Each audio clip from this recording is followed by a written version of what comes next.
Hello again, and welcome to the next exciting installment of the Who Cares About Anime podcast. How you doing, everybody? I got the next episode for you here. I assume that's why you're here. And of course, as always, I have a great couple of guests here who are also friends and peers in the anime viewing and critiquing world. Let me go through the introductions here. First off, it's been a while, but if you've been a long-time listener, this will be a familiar voice. Say hi to Paden. I've only changed in that my hair has grown about 7 inches since you last heard me. I know it'll make a difference. I'm sure it will. I'm sure it will, and they'll just have to take your word for it, because it's luscious. It's luscious. That's all I'll say. Well, all right then. That's and another gentleman with luscious hair, shall we say, is a mutual friend of ours, and it's his first time on this particular cast. Here's Jordan. I keep it in a nice kind of short Wcaa, a high and tight beard, but it's whatever. I'm beautiful. How are you guys? All right. Well, pressure's on with me. I'm these two lovely boys here, two beautiful boys. You have just as much lovely hair. Don't even lie. Oh well, I've been told. We have the perfect looks for podcasting. There you go. That's right. That's right. Yeah, I've heard that compliment. You got a great before. face for radio. Great face for radio. That's a great face for podcast. That's perfect. Well, I don't foresee the goofiness ending there, folks, because the title that we are going to talk about today is the one, the only, Fooly Cooly. Or Fooly Cooly? Fooly Cooly? What is Fooly Cooly? We're going to be talking a little bit about that, and so obviously, here's your spoiler warning. If you have not seen Fooly Cooly and don't want anything spoiled for you, I would stop listening now if I were you. It's worth the watch. It's only 6 episodes, and why have it spoiled? But anyway, without further ado, here we go. I'm going to ask each of you individually here. Paden, you know the drill by now. What made you want to watch it? Well, as far as me hearing about it, that would be called puberty. It was on, I think it was on Adult Swim at that point. It's one of those shows. I watched the first episode when it premiered. I didn't know it was premiering or that it was a new show. I just saw that there was anime on. I was like, oh, okay, let's see what this is. And I think what made me actually want to keep watching it was just the fact that the entire first episode, I was asking myself, what the ever-loving fuck is going on right now? It was very interesting. The entire time I watched this, especially when they did the slow-mo kiss moment, and then they immediately break the fourth wall to explain that they're actually intentionally going in slow motion to get this effect. I was just like, all right, this is just absurd enough to watch it.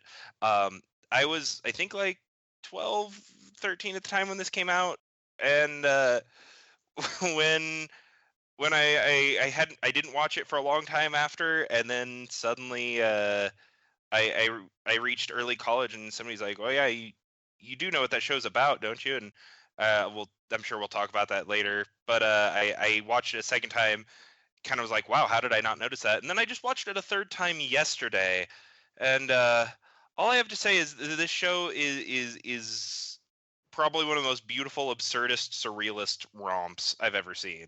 So yeah, that's me. Man, excellent. And it's good to have you back, by the way, Paden. I don't know if I said that. It's good to be back. I've missed you. I've missed you all. Oh, man. So, Jordan, I'll ask the same question to you now. When did you first hear about Fooly Cooly, and what made you want to watch it? Well, I first got into hearse when I was, at a really low point in my life, and let's see, when was it? It came out like 2000, right? I was just only 7 years old, and that was when I would still spend very, very late nights just scanning through channels, because what doesn't happen when you're streaming, you don't get to just stumble upon shows out of nowhere at 2 a.m. that you become obsessed with for the rest of your life. I can't tell you how many times that's happened, like probably half of them on Adult Swim and Toonami. But yeah, I just found it scanning, hopped in on the first episode, and it was not brand new when I saw it, but it was not long after the series wrapped, and they were running just all 6 episodes in a row. So I just got face blasted with this stuff all at once. And we'll get into the psychosexual drama later and talk more about face blasting. But I don't know. I'm really addicted to just, I mean, anything by Gynex and Trigger will get really cool stuff and a lot of really cool Freudian, Jungian, really fourth wall breaking weird metaphor. But what really hooked me was at the end of every episode when I was doing what Paden said, and just going like, what the fuck for a while, that riff from Rise on Shooting Star by the Pillows would start up, and I'd be like, oh, fuck yeah, I'm in for more. That's how I got in. Man, well, thank you both for sharing. I'm either lucky or unlucky. I'm going to say unlucky, but I'm not sure. That, yeah, again, yeah, that would have been 2000, 2001, somewhere thereabouts. And I too would have been prepubescent, right on the cusp of puberty. And so maybe an ideal time to watch it, but I kind of missed out on it. And it wasn't until many years later, probably about 10 years later, actually, from that point, and some friends of mine in our little lineup, our ritual, what we would do in college, we call them Anime Fridays, and we would usually get together, and you can only guess what we did on Fridays when we were partaking in Anime Fridays. Yes, we were watching anime. That is what we were doing.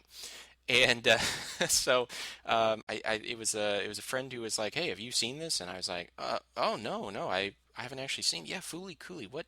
Yeah, what is that?" He's like, "We're gonna watch it. You in?" And I was like, "Yeah, I'm in." I just went in with an open mind and said, "I don't know what the heck this is gonna be about, really, but let's do it." And by the end of my first viewing, I still didn't know what the heck it was about. Had no friggin' clue. But, over the years and subsequent viewings, and both of you probably in preparation for this podcast, I had a more recent viewing, and I appreciate it more every time I see it. And so what made me want to watch it? It was just the kindness of one of my friends. I should thank him for putting me onto it, and now that I know, that keeps me returning to it over and over again over the years. And knowing is half the battle. And there's our public service announcement that makes the rest of everything we do okay on this. On this. Wait, really? We got free reign? Sweet. No, no. I just made the greatest rainbow over my head. Yeah, don't misunderstand. It's beautiful. Paden, I wish I could see the rainbow. Oh, you can just imagine it. You can taste the rainbow, but... Yeah, you can taste it. Just think real hard. Oy vey, here we go. So, I think I know the answer to this already, the simple part. I was going to ask both of you if you enjoyed it. But going into detail, whether you did or didn't, I have my hunch. What was it that you really liked about it? And we'll start with you, Paden. Well, okay, I mentioned at the beginning, I love anything absurdist, and that sticks true from 10-year-old me through 27-year-old me. I absolutely love absurdism. I love surrealism. And it's hard to imagine a show that does either one of them better than Fooly Cooly, in my opinion. I also credit Fooly Cooly with my incredibly strange views on sexuality and my interest in girls with pink hair. That aside, I will say that Fooly Cooly was what kept me going was just the fact that you never knew what was going to happen. You didn't know if everything was going to turn out okay, but not just that, you didn't know if the characters were going to stay looking like an anime, if they were going to change to a totally different art style, if they were going to look like South Park suddenly, if someone's eyebrows were going to fall off. There is something really disturbing and wonderful about Fooly Cooly, and I don't know, as far as specific things that I enjoyed, I don't think there's anything I don't enjoy about Fooly Cooly. I did notice this last time. Well, first of all, I noticed all the incredible amount of phallic objects and dick jokes throughout the entire series, which, when I was younger, I kind of missed a lot of them. I don't know, the older I'm like, man, that was slapping you in the face. It wasn't even subtle. But I think probably my favorite thing about it is just how willing they are to just be loony, just be crazy. Between I noticed that pretty much at no time throughout the series, pretty much every time that he fires off his cannon, it's right after a girl has like done something with him, and I was just like, oh man, that symbolism's delightful. And but I think my favorite point in this entire series is our heroine just sitting there, like, because you question, what is she doing? I'm an alien. Like, what, like, no, but what are you really? Like, Naoto's never willing to accept her answers on anything, but yet she's blatant with it. Even when at one point she's asked, like, who are you? And she just answers, oh, something along the lines of a physical manifestation of your youthful hopes and dreams, or something along those lines. I can't remember the exact wording. She breaks the fourth wall to tell her own symbolism in a surrealist show, and I have to say I agree with Jordan. Gynax and everything. It just, there's nothing that comes out of them that's not good, and this I would have to say is probably my favorite Gynax franchise. So and because of that, I'm really excited about the fact they're doing season 2 and 3. I just hope they do it right. I echo all of those sentiments there, absolutely. So, well, what about you, Jordan? What did you like about Fooly Cooly? I can fight you on like real quick. I can fight you on everything out of Gynax being good, but yeah, the vast majority.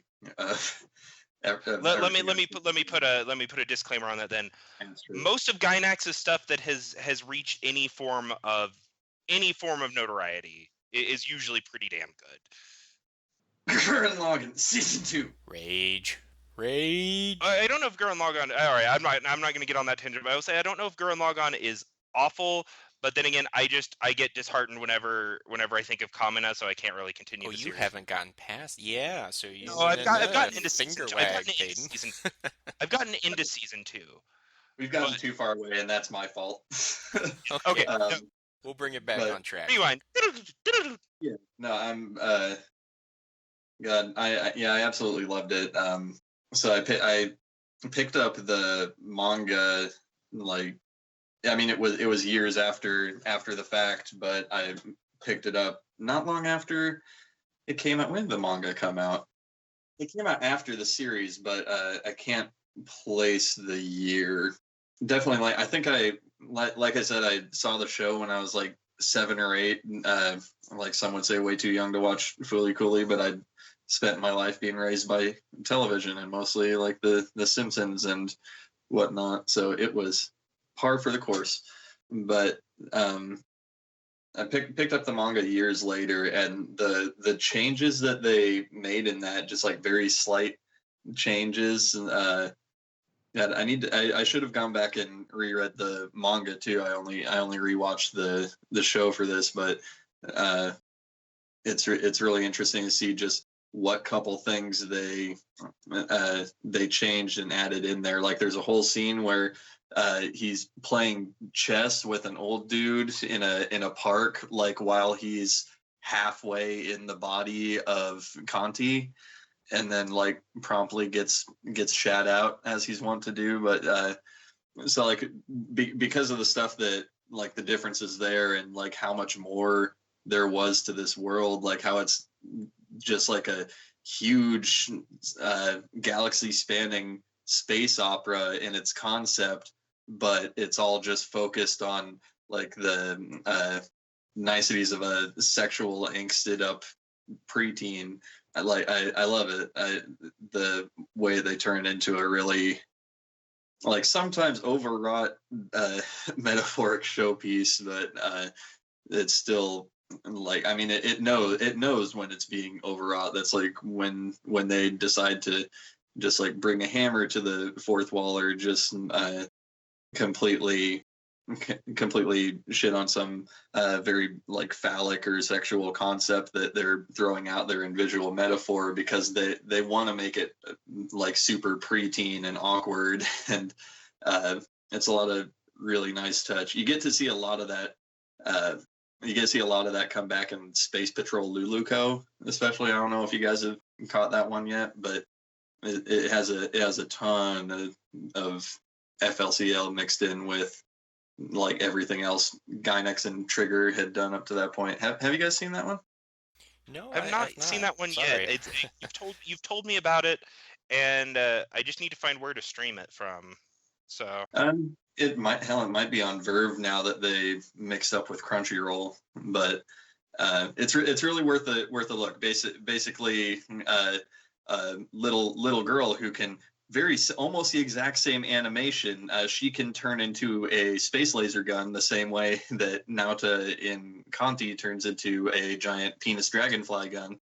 But in Space Patrol Luluco, it's all just like very cute vignettes of like a very sweet and uh, like young love kind of thing. But then in every episode, they're just like taking a massive dump on one of their previous shows. Like they have a whole episode for like Kill la Kill stuff and one for Little Witch Academia stuff, and it's a good fun time.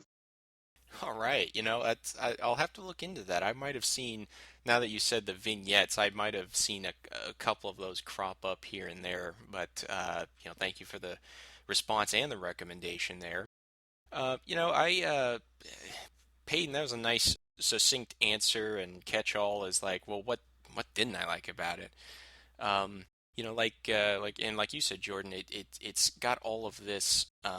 You feel like you're just getting the tip of the iceberg, and there's a lot of other concepts that feel like they're very much there. They could have been, uh, you know, fleshed out more, I guess, so to speak. But I do appreciate that the focus of it is, in a way, I think Fooly Cooly is for a generation kind of in a similar vein to like Breakfast Club or Reality Bites or something like that. It's not there's nothing else really like it, but just in the sense that it's that whole youthful angst. It's the whole, oh, adults are so dumb, they don't understand anything, and you got the teenage blues and all of that stuff thrown in a coming of age story. I really like the characters. Naoto, of course, who I've heard that his name, I guess that means like honest. So how about that? Haruko, I mean, she's a force of nature, and I think you Paden, both you probably know I do kind of like female characters like that, shall we say? Just when some sort of space alien slash demon just comes in your life and just wrecks it all to heck, but in the best possible way. And even Mamimi, Naoko's older brother's girlfriend.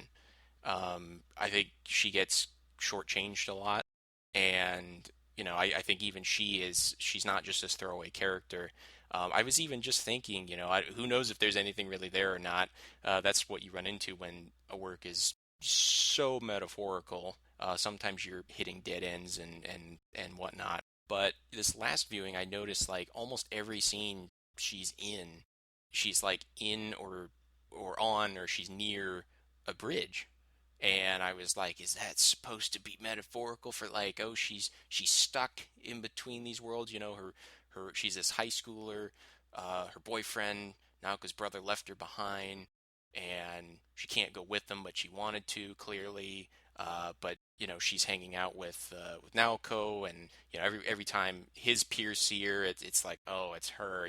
She's kind of looked down upon as she doesn't really belong hanging out with these younger kids, and so I thought even that was a really interesting character. Oh, and another one, it's hilarious. Before we started this cast, we had a really unrelated discussion about cyborgs and androids and stuff, and I think I had watched it subtitled before, so I watched it dubbed this time. Also very enjoyable for me. And there's this part where where he was dressed as a Nazi, the dad, and they were having that shooting match, and it's after the one girl, she was trying to snipe Conti and she fell into the river, and he's swimming in the background, and I just hear him go, robots are different from cyborgs, and I don't know why that just fucking, I busted a gut there. Like everything else in this series, it's like that doesn't even make sense. Probably, maybe, but at the same time, I don't care. It doesn't have to. It made me laugh. It was entertaining, and it is all its own. There's nothing else like Fooly Cooly, really. So, on that kind of note, we've all kind of, been treading these waters of basically the way I had it worded in my head and how I, wrote it down for the prompt here is, if anything, and we've kind of already touched on a lot of it there, the whole, sexual awakening and going through puberty and stuff, but, what the hell do you think Fooly Cooly is about? And is there a method to some of the madness? Or is it just craziness to be crazy? And we'll start again with you, Paden. Well, I think first you have to ask yourself, is it Fooly or is it Cooly? Um, no, no, I've the first time I watched this, I've gotten a multiple part answer here, I guess. I know that like what they've flat out said it's a surrealist romp through puberty, and I think it does that beautifully well. The first time I watched that, prepubescent, didn't get that. Second time I watched it, having that in my head, I was like, wow, this is pretty blatant. I was like analyzing, kind of like you're talking about the bridge stuff. I hadn't caught that one. That's really interesting. I'll have to watch for that next time. I analyzed a lot of the different aspects of it and some of the character arcs. The one thing I've noticed about this series is it's more about character arcs than it is about a story arc. It has a definitive story arc, but it's so off the walls, just bouncy that it's easy for that to get lost. I caught a lot more the third time watching it. But that's the thing. The second time I was like analyzing, I was like, oh yeah, this is probably symbolic for this. This is like a joke on this. And then I watched it the third time. I'm like, you know what? What this show is about is just whatever you get out of it. This is very much surrealist in its truest form. It is got some definite symbolism there. I mean, like we all know what he's shaped like when he fires.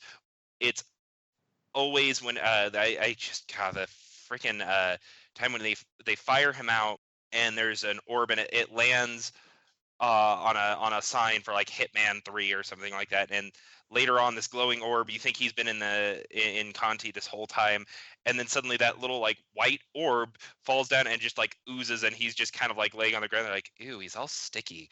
And I heard that, I'm like, oh man, like this is just, it's just one of those shows. It's not afraid to push the line, but it also doesn't have enough of a line to really push. It is so all over the place that I think the show, yes, it's about puberty, yes, it's about just having fun with this, but I think more than anything, Fooly Cooly it's really about whatever you can draw from it. They have characters that are such archetypes in some ways, but yet are so wonderfully symbolic of teen angst in so many different ways.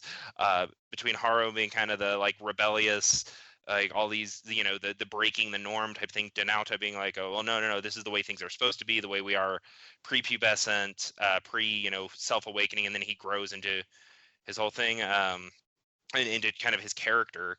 Even Mamimi, like the whole idea of like that unrequited love, like he has a little bit of a thing with her at the beginning. They always show, but like he always seems so disinterested, and there's just this certain amount of like her character just being the person that everyone's apathetic about, but yet wants to love at the same time.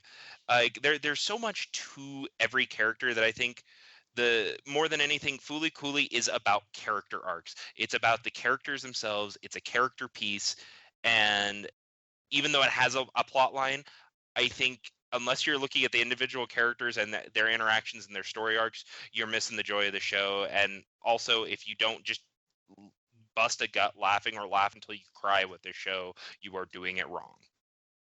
On that, what you're saying about it being a character piece and being like very focused on the characters, like I think that's that's the thesis of the whole thing, it seems, because they've also admitted just as much that and especially since they started playing seasons 2 and 3, that there's this huge space opera intergalactic war going on while they're just hanging out in this little town, but they decided to just focus on this little town and like the crazy implications that like their emotional state has on the creatures that are waging this war. Like I love the hell out of that, and that kind of worries me as they're talking more and more about the second and third seasons, how they're potentially reaching out more into like the war between medical mechanica and space pirate. But I don't know. I absolutely believe that there was a lot of thought and method that went into making that decision, because this was 2001, 2002. They were just coming off the heels off of like Clerks and Friday and like these shows that were like really showing how much you could, like how much of a story you could create in such a little place, like such a small area. They're just almost always hanging out under this bridge, or just hanging out at Nauta's place, or just hanging out at the school. There's like only really the three key locations, and they still incorporated into this enormous battle and these weird creatures that are showing up. So it's between that and all of the sexual metaphor, like how these things that it feels like there's sort of an undercurrent of like how our emotions and like what can be considered as small mind states and stories where you'd be like saving the world from a giant space laser or something like that. It brings them together and makes it relevant, and actually gives those like kind of inane moments and like very high like emotional or sexual moments to a larger galactic stage in a way.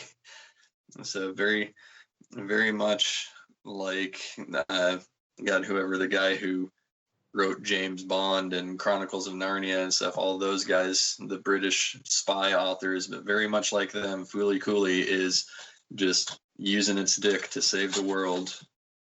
That's such an interesting way to put it. And Did you throw in Chronicles of Narnia with James Bond just now, or did I mishear that? Dude, all those guys, dude who created Winnie the Pooh too, I think, like all these British authors who lived through World War II, they were like hiring them to go to fancy parties and like do the whole like honeypot trick to seduce the wives and mistresses of German war generals, and they saved so many lives out of the tip of their dicks. Now you're saying that, and that makes me want to do a similar Fooly Cooly analysis to Winnie the Pooh, because I think the honeypot is a deeper symbolism. Oh, Bob. But we'll I meant that sincerely. Damn it. Oh my God. This takes me back to a lot of the fun, crazy discussions that we three and I've had with both of you individually over the years. I missed that as a side note, but if I could just put in here, obviously it's been said, so much undercurrent of puberty, and yet, as has been said, it's also right there. It's not shying away from it either. I think so many scenes, but like the one where the back of his head is like, and that's a good way to put it, Paden, loony, like a cartoon. The back of his head becomes a jack, and it's like he doesn't want to kiss Haruko. Like I did not major in psychology, so I have no room to do this, but when I was watching it, I thought, oh, his child self, he does not want to do that, but his hormones in his body and stuff were like, oh yes you do. And it's that whole weird feeling of when you're start going through puberty and you're just like, oh, what's happening to me, my body's going nuts, it's going crazy. Another important theme I think throughout is like you were saying, Jordan, like, and I hope they don't lose this core element with the future iterations that, as of this recording, are not out yet. Looking forward to that, though. High hopes, anyway. It is the small town feel, and that was something that I really identified with it. I'm from a small town, and that's something you can identify with whether you're from Japan, the U.S., the U.K., or wherever. That whole feeling of living in a dead-end town, and I remember Naoto narrating at times and being like, "Oh, nothing ever happens here." Almost makes me think of of all things, I always found Groundhog Day, the movie with Bill Murray, actually had some surprisingly profound moments, and one of them I thought of was, what would you do if hypothetically you were stuck in the same place and every day was exactly the same and nothing you did mattered. And he was in his crazy predicament, and I think the guys at the bar were like, oh, that pretty much sounds like our lives. I think a lot of kids can and people for that matter can relate to that, and I think Fooly Cooly really strums that chord just right. Wordplay intended very much, and nice shout out for the pillows there. You got to have the pillows if you're going to have Fooly Cooly. Apologies if you don't mind me jumping in. I can definitely appreciate the sentiment of connection to a small town. But I am also not one to turn down a space opera. But my main concern is that the absurd becomes a lot less absurd when you surround it with more absurd. I feel like they didn't have to toe that line as much because and this is something that I cheat at in my own work where like if something ridiculous shows up in like your supermarket, then it's a lot easier to understand that that's ridiculous. But if they're all if they're out in space and going to war and stuff, everything I'm looking at in front of me says that it's like a young girl who Haruko shows up to be her teacher, and then Medical Mechanica attacks the town and a bunch of crazy stuff. So they might not even get out of the town at all again, but who knows? And just sorry to extend that further, I just have to say this show was coming off of the era of Dragon Ball Z being a thing. It's coming after some of these really super high octane stuff, and it manages to still have high octane action scenes while, like you're saying, it has that small town feel. But I think part of the beauty of it is at any moment the real can be interrupted by the absurd, but just as importantly, the absurd can be interrupted by really real moments of emotion and of actual just regular everyday life, and I'll hit more on that later, but I just had to pop in with that while you're on that topic. No, thank you both. I was also going to say another thing. Again, I'm not going to take back by saying there is nothing else like Fooly Cooly, but one of the closest things I can think of to it, along the lines we've been talking about, is like a grown-up version of Fooly Cooly in a way.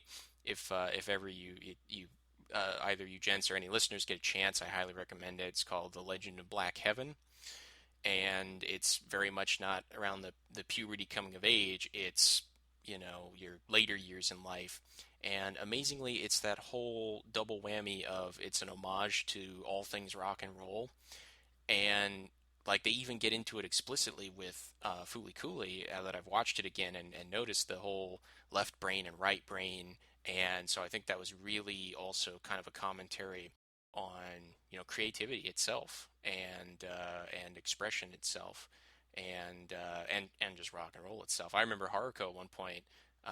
She probably plays the guitar with left hand, right hand. I should pay attention, but when she was naming off these rock stars, and one of them was Jimi Hendrix, and she was strumming it left-handed, and Jimi Hendrix was left-handed, and I'm like, I think they meant to do that. And so it's just a lot of awesome little stuff like that.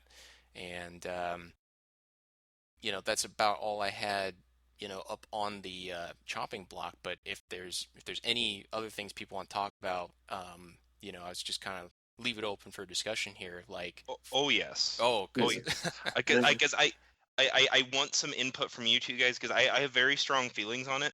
And I guess I'll just get mine out of the way here, but the finale, I've heard a lot of people complain, a lot of other fans complain about the finale, and then I've heard just as many fans say it's one of the best finales for this show. I think what can be agreed on though is that this show has one of the weirdest anti-climax moments, and really the resolution is that nothing panned out. He, in the middle of this intense space opera high octane fighting moment between him inside him as the pirate king fighting Haruko, and then them just duking it out, and then he suddenly turns back into himself, tells her he loves her, and then kisses her. And it's just this like really like him embracing who he is and embracing his feelings for her and kind of growing up. And then what happens? A few seconds later, the Pirate King leaves, and she just leaves after him. She says he can follow along, but he doesn't follow along. He doesn't follow what he wants there. Meanwhile, the other girl who he's had a thing with, Mamimi, just uh, decides she wants to be a photographer, leaves. He never hears from her, or like he says, I don't really know what happened to her after that.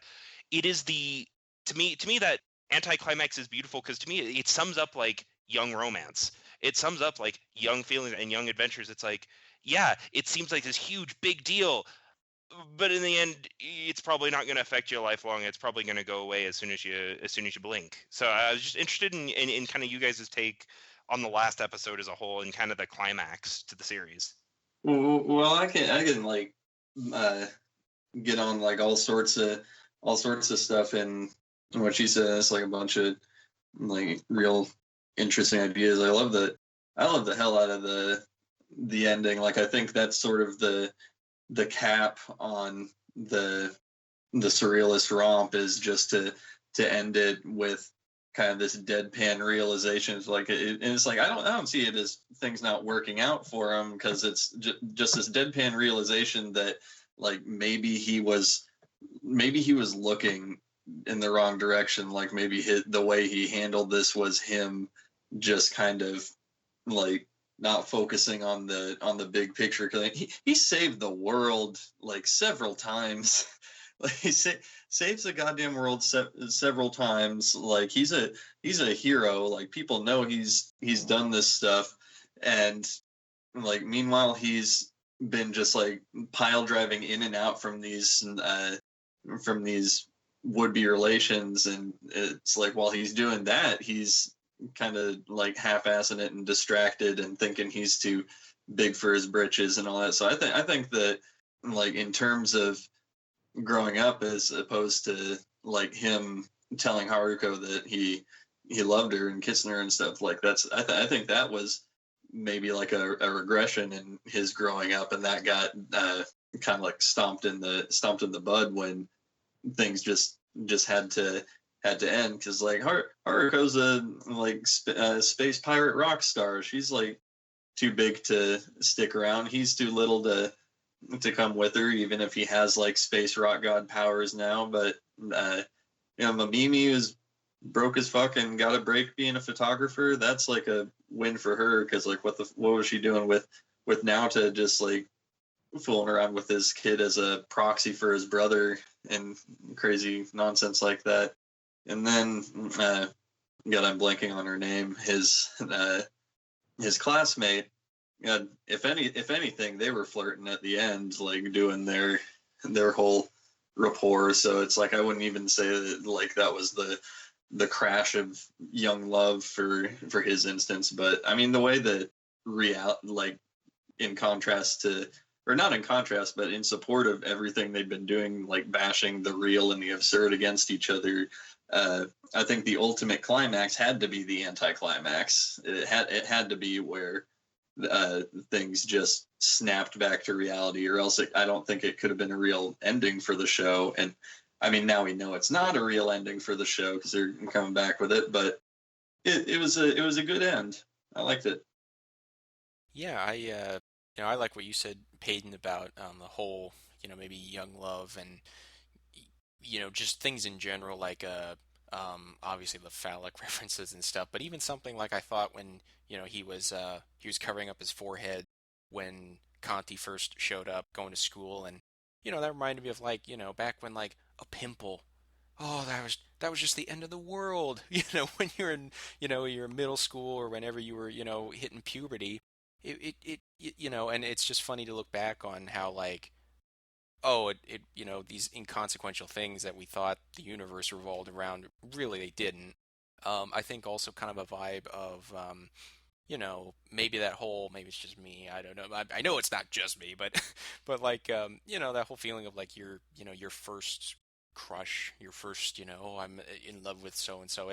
Maybe it's a celebrity, maybe it's someone's older sister, maybe it's a babysitter, maybe it's something like that, and it's like you as a little kid, like, you just have no concept of like this is not gonna go anywhere. It's not. Like, what do you think? Like, oh, we'll run away, together or something. Like, it's not gonna happen. I remember that line at the end. Haruko was like, "So what about it? You want to go with me?" And then like 2 seconds later, before he can even answer, she's like, "Nah, you're still just a kid anyway."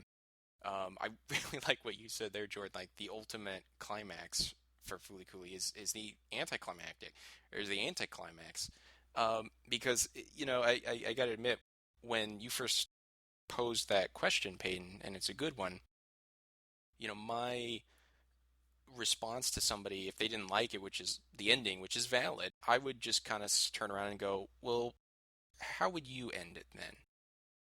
And I would genuinely, I'm not saying, oh, they'll never come up with something. It's like, I really would love to hear someone's response to that, because as Jordan said, and I think you both said in your own way, it's like, I don't think there's any other way that you really could have ended this crazy ride that was Fooly Cooly. I mean, it's just, it's this, and I like that it was just 6 episodes, this nice self-contained thing. And even though we're gonna have more later, which is great, we still have, Fooly Cooly, kind of the way I view the first Pirates of the Caribbean movie. Like, the other stuff, like especially the newest stuff, I'm like, I don't even know. I got my first Pirates movie here. I can quote verbatim. That was great. That's all I need. And so at least I can fall back on that with Fooly Cooly. But I am hopeful for the continuation. So that was a really good, prompt, Peyton. I had something fun I just now thought of. Just going through this again, I was gonna, kind of ask you both, which individual scene or moment, if you could pick one, was like just the weirdest, craziest scene overall? Like, if it's like, for the sexual innuendo or the symbolism or the what the fuck is going on. I'll just, I guess throw it to you, Peyton, to keep the order going and not mix it up. Just, if you had to pick craziest moment, what would it be? That's kind of like saying to pick out the best fruit amongst thousands of like just supermarkets. Like, I know it's terrible. I don't freaking know. I mean, like I guess my cop out answer is the fact that I don't have a moment of this show that gets into absurd or gets into surreal that I don't like, and I don't think there are many that really top each other. I do have to admit, just for I guess I can think of two offhand, and they're in the same episode, and it's where you find out that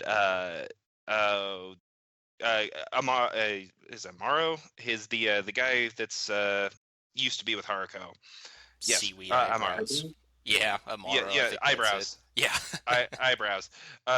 Yeah, when she goes to, and when it turns out, he used to be with her and all that, and she goes and makes a comment. She pulls out like this little like slingshot guitar and comments like, "That's all you got. That's as big as you can get, as usual," and starts talking about how Naoto's got so much more and is so much better at this than him, and he starts just getting into this like, "Why are you being so mean to me?"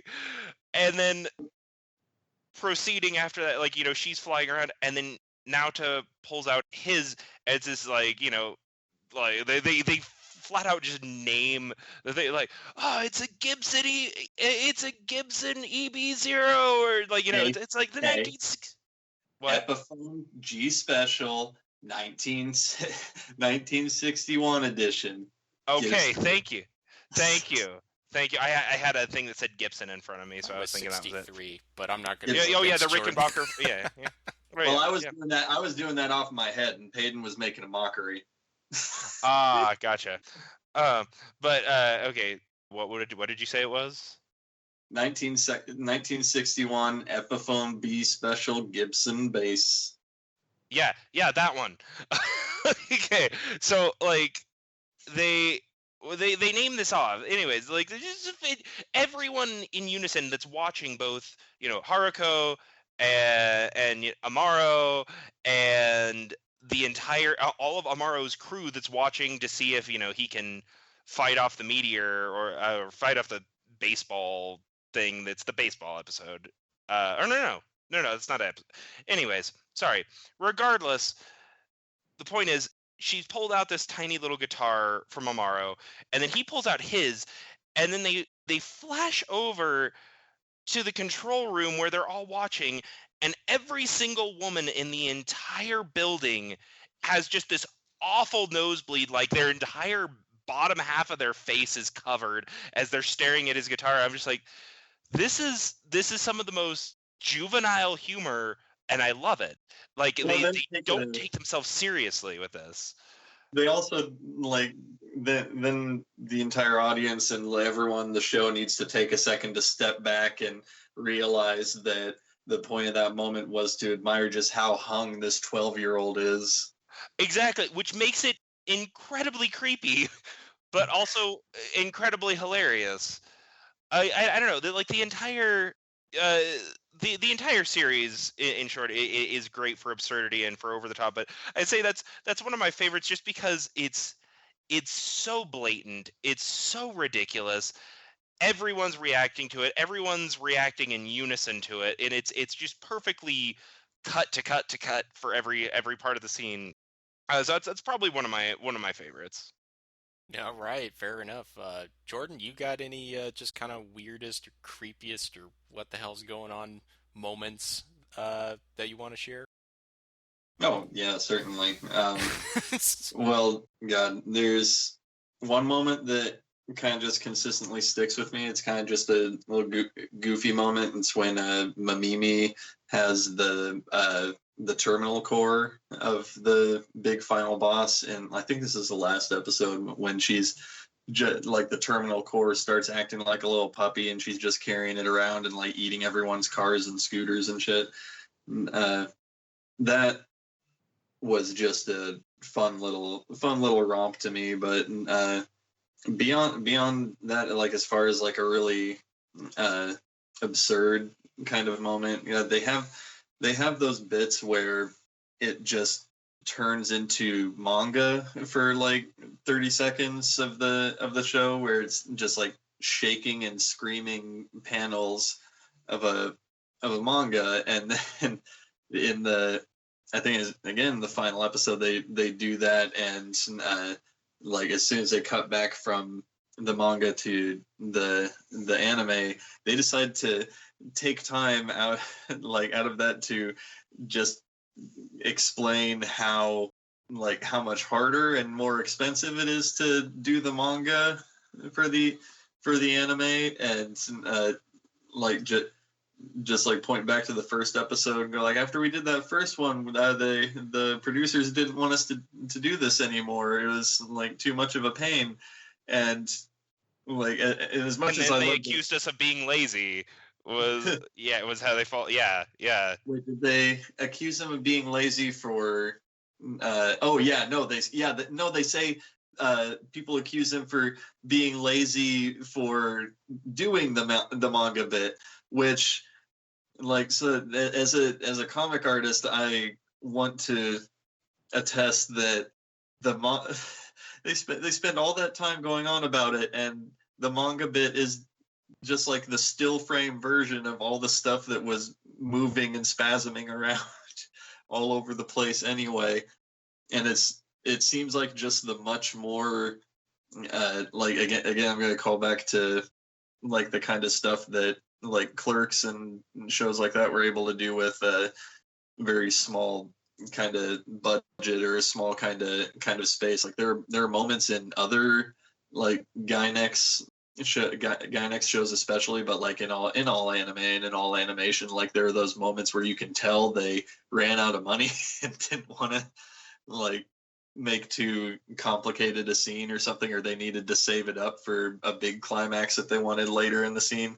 But then Fooly Cooly goes and just goes like, okay, we got one of those moments. We need to cool things down a bit. Okay, let's just draw some panels of this as a manga instead of having to tween every single frame of animation, and then we'll just shake it really hard and then tell people that that's the version of us not being lazy or like stretching too hard. I love that. I say the moments where they're actually being lazy are it's the episode that focuses on Ninamori, his classmate that you were mentioning before. You couldn't remember the name of. They have a point, or Ninamori episode, sorry, where she's sitting on the bed with Naota, and they discover that Haruko is up above them, and Haruko keeps answering questions, and her animation, her smile, is the exact same sequence 6 or 7 times in a row of like her with no mouth and then her with a creepy grin, and then they pan back to the same still from of the other two, and then they just do that back and forth, and I swear it's deliberate. Watching that, Yeah. I'm convinced that that's not just a money save. That was like, it was too often to not be deliberate. So they're even smart about when they want to actually save money. Well, that's what Making it- happens when you like. That's what. Sorry, but that's what happens when you have the limitations of the medium. And it's like I've never like discredit any animation for having to do like moments like that when they need to do it. But it's like when they're really creative with those kind of moments is when it shines out. Like that's where you're backed into a corner because of like time or budget constraints, and that's the moment where you have to come up with something that's still funny, like despite those kind of constraints, and or even just do it to get it done quicker. And you see it in pretty much every episode of this. Like they have it's just smart animation, like smart design and smart story structure, where they're using all of the building tension and like very low key moments towards the beginning, and doing like all sorts of just like talking head back and forth and kind of stuff, or like rolling animations of their painted backgrounds and stuff like that. And then they save all the rest of that energy for these like beautifully articulated and fluid like robot monster battles at the end of every episode, like that, like when they just crank it up and they're like, all right, we're gonna animate the living hell out of this and it's gonna look great. And it not only shows how creative they are, that the like the talking head moments aren't like dissatisfying, or like you don't feel cheapened by them at all because of how good they are at working with that. But the entire like flow upwards to the climax, and climax in every sense of the word of the at the end of the show, is just really really well done. Yeah, absolutely. I think you both, brought attention to that in various ways, and obviously Jordan, you very, very detailed there. I guess physician heal thyself. I have to answer my own question now, and I'm now just realizing how difficult that is. But Yeah, just yeah. Back to you, asshole. I'm just kidding. oh man. I just off the top of my head, the like any of the scenes with, and I'm thinking particular like the with Haruko and his dad when they're like eating the eggs, that whole scene is just like really weird and uncomfortable because It's it's so like bothersome. Naruto's right there. It's like this is kind of weird. Okay. And then also like I remember the first time seeing it, because again that was like that actually when they were doing that, that might have been the robot version, whatever. But then we find out shortly after that oh, this is Robo Dad, and he finds his dad like shriveled up, behind a crawl space or in the closet somewhere. And I immediately, when I first saw that, was like, oh, this has gone dark. Like, like there's his dad's corpse. But so then he's running around with his dad's corpse like stuck on him, like it's Gakken no Kaiden or something. And and then he just adds water like it's dehydrated food or something, and his dad comes back to life. And oh geez, oh, I guess so you do prefer your real dad over the robot, huh? And it's just like that was one of many moments, of course, but that was one that really stuck with me when watching it, especially the first time, going, what the hell is going on here? What is it? Where is this show taking me? Where are you taking me? We turned off the main road and we're going down a dark dirt road. Where are you taking me? Oh man. What are you talking about, John? You've never been in a competition for romance and sexual favors with your maid slash crush between you and your father, and then your father dies but is a robot. I don't know. What happened to you, Kazuya Tsurumaki, Yoji Enokido? What happened? What happened? It's like I feel like there's got to be some serious stuff that if these guys were to go into therapy, I think the therapist would just quit. But not for being upset, just for like, yep, nope, you win, you're good. Also, John, you mentioned the dark aspect, and I just have to say that that's something I was reflecting on throughout, is watching it the third time, is this show, for being so lighthearted and absurdist, has moments in it where you're like, damn, that hit heavy. The one that pops into my head is when you're like sitting there finding out kind of they hint at how Mamimi and Naoto's older brother, whose name escapes me right now, Toski, actually met, is, you know, by the fact that he like saved her from a fire, and then they kind of hint that, oh, he or she actually may have been the one that set the fire, because they have a whole pyromania episode, and it gets like, despite her being kind of absurd with it, it gets pretty dark and pretty like, this girl has some serious problems and really needs some serious help. yeah, But she doesn't get it. Yeah, who's there for her? Yeah, you know, like No one is there for her. And the moment that episode's over, where Naoto's kind of supposedly kind of realizing, I should maybe be being there for her a little more, he doesn't do anything. He is caught up in his own little world, much like prepubescent angst tends to be. And like, it gets heavy. Shit gets heavy. Yeah, another, like you mentioned, what's her name? I think her first name is Ari. You know, is the mayor's daughter. You know, and you know, you hear about, which I'm sure, you know, many viewers could relate to. You know, is you hear, you know, she's having troubles at home, and she's trying to keep up, you know, class president, and you know, put on a strong face, stiff off her lip, whatever you want to say, at school, and you know, she's just a kid, and you know, you hear like her parents are like going through a divorce and stuff, alluded to, and all of that, and you just think, yeah, that was one of those moments you're like, oh man, that's some heavy there. Well, it's even more so than just like troubles at home, right? It's like her father's a politician, like a he's the mayor of the town, yeah. Yeah, the mayor, and getting reported on by Naota's dad's trashy zine. Like, yeah, they have those. That's kind of like they hit the hammer with both the realism and the absurdism, because like every episode has its kind of twist like that, when Naota beats his father's head in with a bat, and the only reason he didn't end up just murdering his father is because it was a robot. Or which at the time he did not know. Right.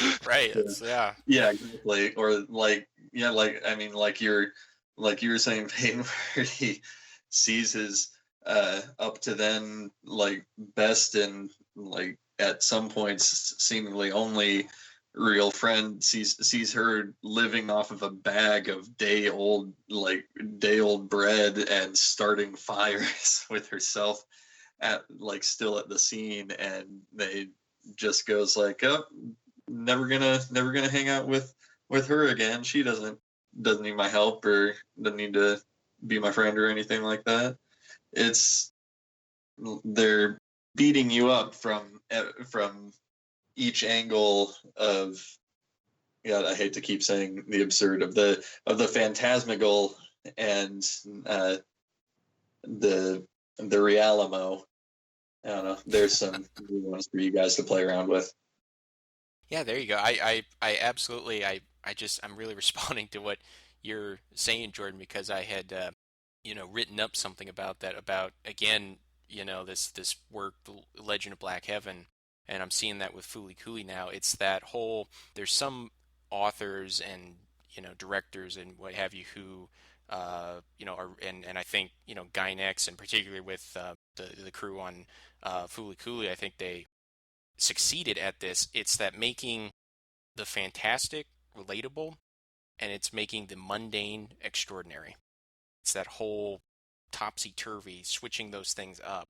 And, if you can do that, quote unquote, right, you don't even have to like be able to put words to it. It just works. And I think we've all kind of been describing that in a lot of different ways when you do that. Well, and I think that's exemplified a little bit. Sorry, I don't hope you don't mind if I cut in real quick. But the one of the biggest unsolved mysteries of this show, and it's really little, and you can miss it if you're not like really paying attention to it, is there's always the same message on all of Mamimi's cigarettes, and it always says "never knows best," but it's always partially smoked, so you don't know if there's more to the message or if that's the entire message. And that is like one of the few things that they have not like really kind of there's a lot of theories, but there's no like cohesive theory, whereas a lot of the other symbolism, there's at least some like there are guides to Fooly Cooly online to kind of help you follow along with the absurdity. But that is one thing that nobody's ever really been able to be like, yeah, that makes sense. It's like one of the most mundane things is the text on her cigarette, and yet it's the one thing nobody can really get.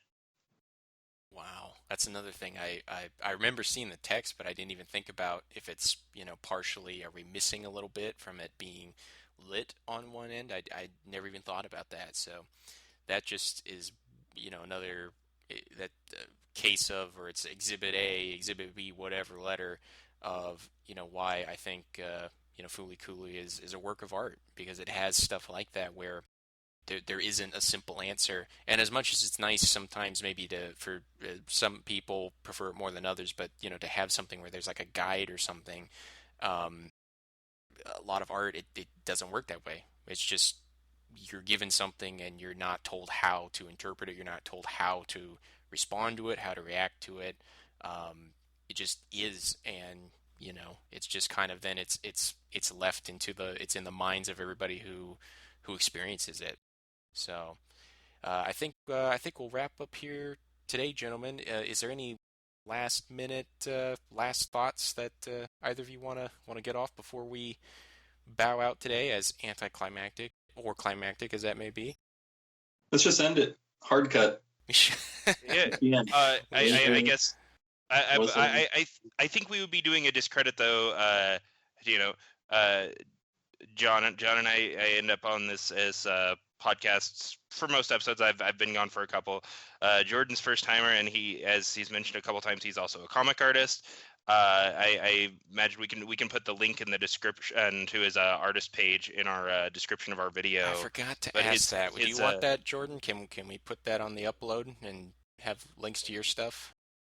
Thanks for like actually reminding me to plug stuff. I just wanted to hard cut on like whatever the last word of Fooly Cooly was. I think it was the umbrella staple never falls or something. I don't know. But yeah, my stuff is on jordanscribbles.com and Jordan Scribbles on Facebook, Instagram, Twitter, Tumblr. Also, I'm doing a Patreon on patreon.com/Jordan Scribbles, and that's for the graphic novel I'm working on, Batfish, which is, again, like I said earlier, with the absurd coming out of the real cheat. It's about a bunch of monsters who live in a rundown Midwestern city. So take what you will of that. Check it out. All right, I want to check that out myself, and we will have for those listening, we're going to have links to all of those that Jordan mentioned on the YouTube upload in the description. So be sure to check those out. I like to think everybody I've ever had on this cast is creative in their own special way, but real talk for this one. Jordan here, we really had a creative person talking about a very, shall we say, creative work, Fooly Cooly. You are going to want to, check out his stuff. It might not be your cup of tea, but just it'll be your cup of tea. Crazy, fantastic art and just a sense of humor that I cannot even describe. You got to go check it out. So, and I guess here's I was just thinking, like, we can't end it like The Sopranos in mid-sentence. But We're not Family Guy. We're not The Sopranos. We're not Fooly Cooly. So I guess I'll go ahead and just do a little tail end here. Is speaking of Patreon. This was another episode sponsored by Did You Know Anime for just $1. And if you would like to have your name or moniker spoken at the end of the cast and put in the description, we'll have links to that, of course, as well. And also, I guess as of this recording now, this was our first recording in 2018. Rest in peace, VidMe. We did have an account there, as many others did, but VidMe is no longer up. So it was a good run, though. So anyone who was there, I hope you stick with us on iTunes or YouTube. We're going to keep the good times going. We're going to rotate out the titles, maybe rotate out the chairs, have some returning guests, maybe some new friends, maybe some old friends, and you never know what title we're going to pick. So If you once again, if you have suggestions, please leave them in the comments.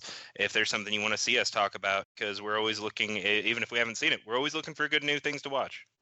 thank you, Paden. Without you, I've probably been forgetting to say that every time. So Shucks, go what on. did I do without you? So thanks again, gentlemen, and thank you, listeners and viewers, and we'll see you next time.